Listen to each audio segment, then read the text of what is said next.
Baik, di sini saya akan menjelaskan apa itu arisan konvensional. Sebelumnya, apa itu arisan? Berdasarkan istilah dalam bahasa Inggris, kata arisan merujuk pada pengertian social gathering atau sebuah kegiatan kumpul-kumpul. Namun, dalam budaya bangsa Indonesia, maknanya jauh lebih dalam dari itu. Arisan sendiri adalah salah satu kegiatan yang dilakukan secara bersama-sama dalam sebuah kelompok yang pelaksanaannya berupa pengumpulan dana pada setiap periode tertentu. Jenjang periode ini biasanya telah ditetapkan dan disepakati sebelumnya. Setelah itu, jika dana sudah terkumpul, maka dilakukan sistem pengundian untuk menentukan siapa yang berhak menerima dana tersebut. Arisan beroperasi di luar dari lingkup ekonomi formal. Hal itu disebabkan karena tidak adanya lembaga atau badan hukum yang menjamin pelaksanaan untuk kegiatan tersebut. Kegiatan ini dilakukan dengan metode menyimpan uang secara bersama-sama, mirip dengan menabung. Orang yang mendapatkan dana untuk pertama kali diibaratkan tengah menerima pinjaman. Jadi untuk bulan berikutnya, dia harus membayar dana tersebut dengan mencicil hingga semua orang mendapatkan dana arisan tersebut. Sementara itu, untuk orang yang terakhir mendapatkan dana, maka itu dapat diibaratkan seperti menabung. Pasalnya, dia menaruh uang sejak awal dan baru akan mendapatkan hasilnya di akhir undian. Selanjutnya adalah jenis arisan konvensional yang diterapkan di masyarakat. Yang pertama ada arisan uang. Metode atau sistem yang dilakukan dalam arisan ini juga sangat mudah, yakni dengan menyetorkan sejumlah uang saja pada periode tertentu yang sudah disepakati sebelumnya. Kemudian akan dibayarkan kepada orang yang mendapat giliran. Hal itu dilakukan secara terus-menerus hingga undian terakhir selesai. Yang kedua ada arisan barang. Arisan barang adalah salah satu jenis arisan yang cukup sering dilakukan di desa-desa. Biasanya, arisan ini dilakukan dengan cara patungan saat salah satu anggotanya akan mengadakan pesta atau hajatan, entah itu pernikahan atau hitanan. Jadi, pada waktu tertentu, setiap orang harus membawa barang yang telah ditentukan di awal sesuai kesepakatan. Barang tersebut dapat berupa sembako, minyak goreng, telur, dan bahan lain yang mungkin akan dibutuhkan untuk keperluan persiapan pesta. Selain metode di atas, arisan barang ini juga memiliki metode yang lainnya. Contohnya, kelompok tersebut menetapkan untuk melaksanakan arisan kulkas dengan harga 4 juta rupiah.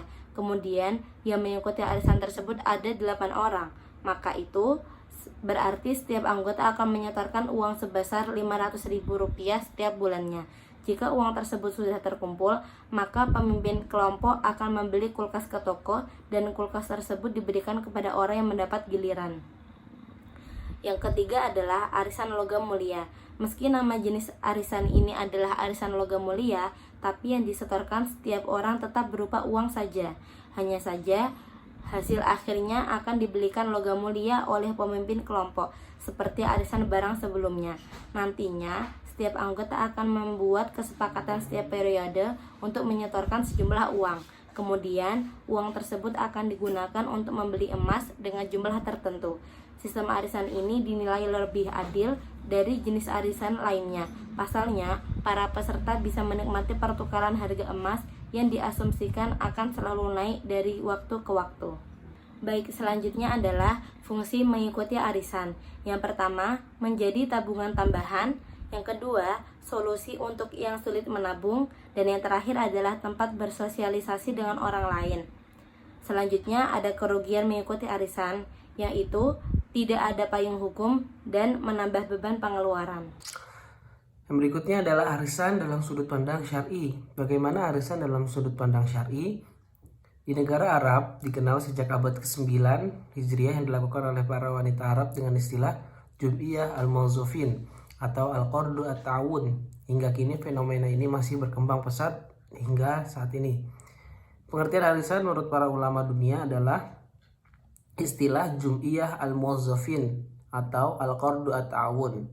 Jum'iyah al-Mawzufin dijelaskan para ulama sebagai bersepakatnya sejumlah orang dengan ketentuan setiap orang membayar sejumlah uang yang sama dengan yang dibayarkan orang lainnya. Kesepakatan ini dilakukan pada akhir setiap bulan atau akhir semester atau sejenisnya. Kemudian semua yang akan terkumpul dari anggota diserahkan kepada salah seorang anggota pada bulan kedua atau setelah 6 bulan sesuai dengan kesepakatan mereka semua.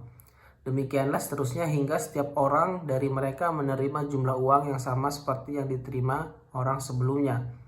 Terkadang arisan ini berlangsung 1 putaran atau 2 putaran lebih tergantung pada keinginan anggota yang mengikutinya.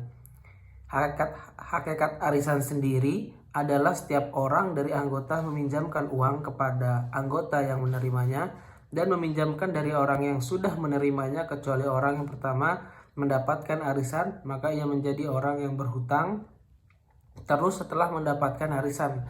Juga orang yang terakhir mendapatkan arisan, maka ia selalu menjadi pemberi hutang kepada mereka anggota yang mengikutinya.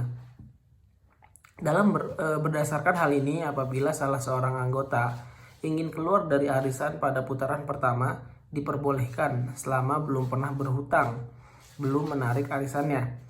Apabila telah berhutang, maka ia tidak punya hak untuk keluar hingga selesai putaran arisan tersebut sempurna atau melunasi hutang-hutang kepada setiap anggota arisan yang lainnya. Untuk yang kedua ada hukum arisan secara umum. Hukum arisan tanpa ada syarat harus menyempurnakan 1 putaran penuh. Pendapat yang mengharamkan bahwasanya arisan dalam 1 putaran tanpa syarat, pendapat dari Syekh Prof. Dr. Syalih bin Abdillah Al-Fauzah, Syekh Abdul Aziz bin Abdillah Al-Syeikh, Mufti Saudi Arabia sekarang, dan Syekh Abdurrahman Al-Barak. Argumentasi yang mereka gunakan ialah setiap peserta dalam arisan ini hanya menyerahkan uangnya dalam akad hutang bersyarat, yaitu menghutangkan dengan syarat diberi hutang juga dari peserta lainnya.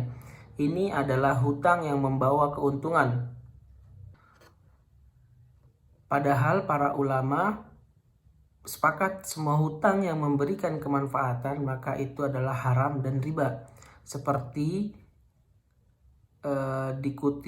dikutip oleh Ibnu Al-Munzir dalam kitab Al-Ijma', hutang yang disyaratkan adalah hutang dengan tujuan mengharap wajah Allah dan membantu meringankan orang yang berhutang. Oleh karena itu, dilarang orang yang menghutangkan menjadi hutang sebagai sarana mengambil keuntungan dari orang yang berhutang. Dalam arisan ada persyaratan akad transaksi di atas transaksi. Jadi seperti 2 jual beli dalam 1 transaksi yang disebut baitaini fi ba'iyah, yang dilarang oleh Rasulullah SAW. Kemudian pendapat yang kedua yang membolehkan adanya arisan, fatwa dari Al-Haziz Abu Zur'ah Al-Araqi, fatwa mayoritas anggota Dewan Majelis Ulama Besar Hayatul Kibar Al-Ulama Saudi Arabia, di antara mereka yaitu Syekh Abdul Aziz bin Baz, Mufti Saudi Arabia terdahulu, dan Syekh Muhammad bin Shalih Al-Utsmaini serta Syekh Abdullah bin Abdurrahman Jibrin.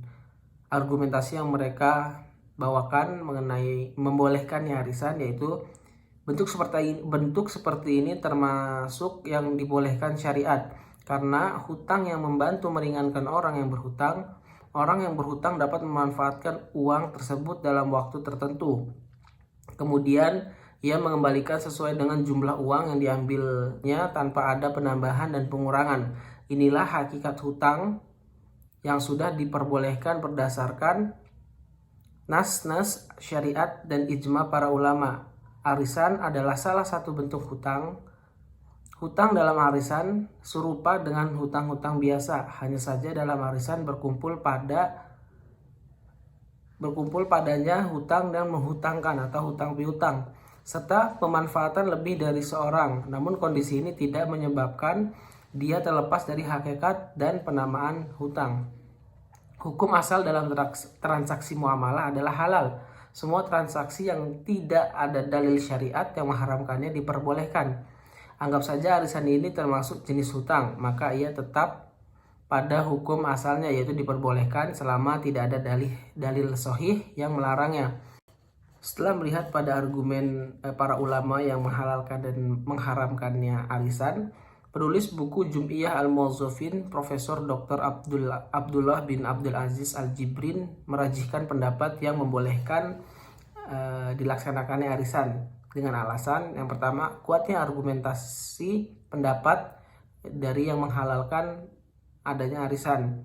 Kemudian yang kedua, lemahnya pendapat yang mengharamkannya karena alasan pertama, pendapat ini lemah disebabkan arisan tidak termasuk hutang bersyarat, sebagaimana telah diungkapkan oleh pemilik pendapat yang membolehkan adanya arisan. Alasan yang kedua, alasan juga lemah karena hutang diperbolehkan walaupun tidak diniatkan mendapat pahala dan keridhaan Allah Subhanahu wa taala, karena hutang pada hakikatnya disyariatkan untuk membantu orang yang membutuhkan. Kemudian alasan ketiga, lemahnya argumentasi yang mengharamkan karena hadis larangan jual beli dalam satu akad tidak pas diterapkan pada hukum arisan ini. Kemudian yang berikutnya, pendapat yang membolehkan lebih pas dan sesuai dengan usul dan kaidah syariat karena seluruh syariat dibangun di atas dasar mengambil maslahat dan menolak kemudaratan dan kerusakan. Dengan demikian jelaslah hukum arisan tanpa syarat yang menjadi bentuk pertama ini hukumnya adalah boleh.